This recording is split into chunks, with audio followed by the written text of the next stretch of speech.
ईमान की अगर बात लें, ईमान किस कैफियत का नाम है, इसकी भी एक डेफिनेशन हमारे सामने मौजूद है। उसको मैं चंद अल्फाज में आपके सामने वाज़े करूं, एक्सप्लेन करूं, क्लियर करूं। अल्लाह की रहमत से उम्मीद लगाना और अल्लाह के अजाब से डरते रहना, इसके बीच की जो कैफियत है वो ईमान है। या यूं समझ लीजिए कि इस कैफियत की वजह से ईमान की हलावत मोमिन पा लेता है, उसकी मिठास को पा लेता है। यहां भी एक्सट्रीमिज्म नहीं है। एक्सट्रीमिज्म से मुराद इफरात तफरीत नहीं है। इतना खौफ अपने ऊपर तारी कर ले, हालांकि अल्लाह का खौफ अच्छी चीज है, तकवा उसी को कहते हैं।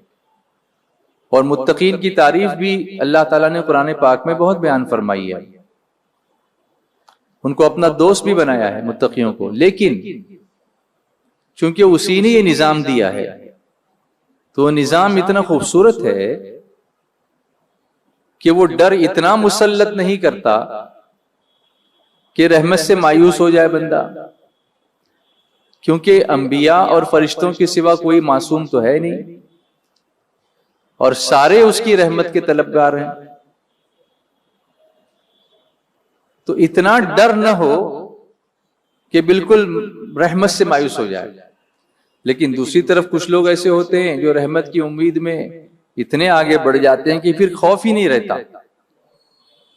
तो ये भी खतरनाक चीज है कि बिल्कुल खौफ ही ना हो, फिर आप गुनाह पे गुनाह। कुछ लोग यूं लिखते भी हैं कि इसलिए मैं गुनाह करता हूं कि तू तेरी रहमत बहुत बड़ी है, लिखते भी हैं अशार के अंदर ऐसे। खैर उनकी नीयत अल्लाह जाने, मगर बज़ाहिर तो ऐसा लगता है कि ये तो जरी होना हो गया ना।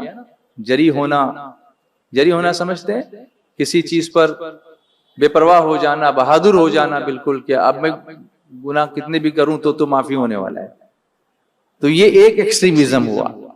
पहला जो बताया वो एक था खौफ वाला, और दूसरा जो रहमत वाला बताया वो एक हो गया। ये दोनों चीजें ठीक नहीं है, इसके बीच में रहो, डरते रहो कि कहीं अगर मैंने गुनाह कर लिया तो पकड़ होगी। लेकिन अगर तकाज़े बशरियत की वजह से गुनाह हो गया तो अब उसकी रहमत से उम्मीद रखो, वो रहमान है, माफ फरमा देगा। बेखौफ होकर गुनाह मत करो, और गुनाह हो जाए तो रहमत से मायूस मत होना। वो खुद फरमाता है ला तक़नतू मिर रहमतिल्लाह, अल्लाह की रहमत से मायूस न होना। वो खुद अपने कलाम में ये हमको इशारे देता है। इस तरह के वाकयात भी मिलते हैं रोज़े क़यामत के ताल्लुक से। एक बंदा अल्लाह ताला की बारगाह में पेश किया जाएगा और अल्लाह तबारक व तआला उसको जहन्नम का हुक्म देगा कि इसको जाके जहां फरिश्ते उसको ले जाकर जहन्नम में डाल दो। अब फरिश्ते जहन्नम की तरफ उसको खींच रहे होंगे और वो पलट पलट के अल्लाह की बारगाह की तरफ देख रहा होगा।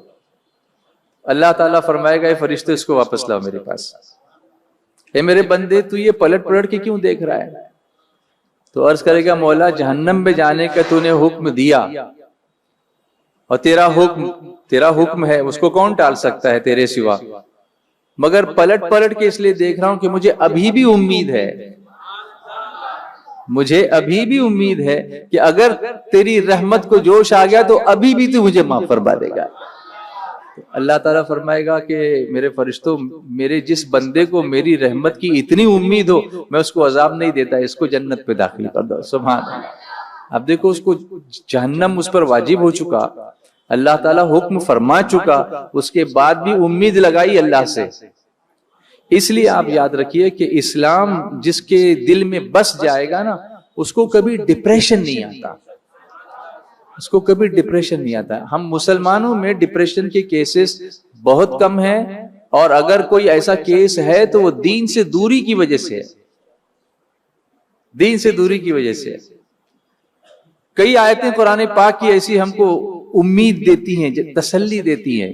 जैसे जिंदगी में औस्र बहुत है, परेशानी है, तंगी है, तो कुरान कहता है फ़इन्न मअल उसरि युसरा, कि बेशक हर उस्र के साथ युस्र है, हर परेशानी के साथ आसानी है, उसके साथ आसानी। तो घबराओ मत, अभी कुछ परेशानी है ना, थोड़ी देर में दूर हो जाएगी, थोड़े सब्र करते रहो। तो ये उम्मीद जगाई।